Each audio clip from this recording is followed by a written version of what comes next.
हाँ, तो बुद्धि के विभिन्न प्रकार के सिद्धांत, ये बुद्धि के विभिन्न प्रकार के सिद्धांत जो शॉर्टकट तरीकों के माध्यम से आपके सामने पहुंचाए जा रहे हैं, अपने आप में काफी इंपॉर्टेंट रूप में रखते हैं। अगर आप इस प्रकार की विषय वस्तु को भी पढ़ लेते हो तब भी एग्जाम के अंदर आप काफी प्रश्नों को हल यहाँ पर कर सकते हो। एक तत्व सिद्धांत बेने ने दिया, बुद्धि को अविभाजित माना, बुद्धि सिद्धांत की श्रेणी में नहीं आता।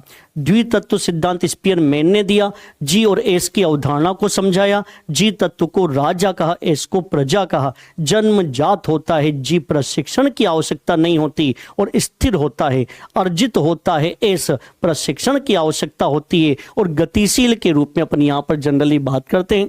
बहुत्रि तत्व सिद्धांत भी स्पीयरमैन का है, जी प्लस एस की अवधारणा को बताया, तीसरा तत्व जी प्लस एस बताया।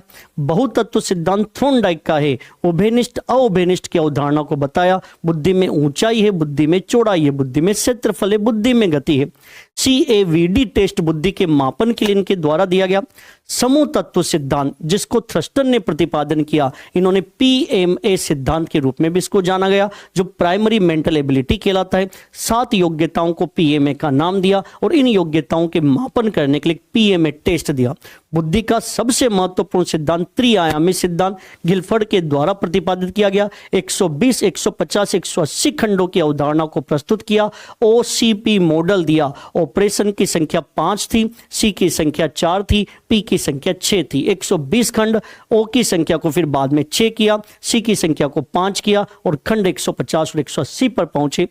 बुद्धि का तरल ठोस बुद्धि सिद्धांत केटल हॉर्न ने दिया, GF और GC की अवधारणा के नाम से इसको जाना जाता है।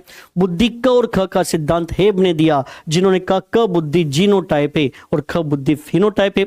प्रतिदर्श सिद्धांत थॉमसन के द्वारा दिया गया, जिसे हम सैंपलिंग थ्योरी भी कहते हैं।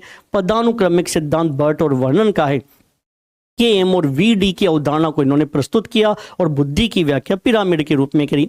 आश्चर्यजनक बुद्धि का सिद्धांत ब्लूम ने प्रतिपादन किया, बुद्धि को अस्वीकार किया और उसकी जगह किसको महत्वपूर्ण माना, समय को। त्रिस्तरीय सिद्धांत जॉन कैरोल का है, जिन्होंने बुद्धि के अंदर 3 प्रकार के स्तर की बात करी, सामान्य स्तर, विस्तृत स्तर और एक संकीर्ण स्तर के नाम से। ये बुद्धि के विभिन्न प्रकार के सिद्धांत कौन से हैं, प्रक्रिया प्रधान सिद्धांत के नाम से यहाँ पर बताए जाते हैं, जो बुद्धि की व्याख्या अलग अलग प्रकार से यहाँ पर करते हैं, जिसकी बात की गई।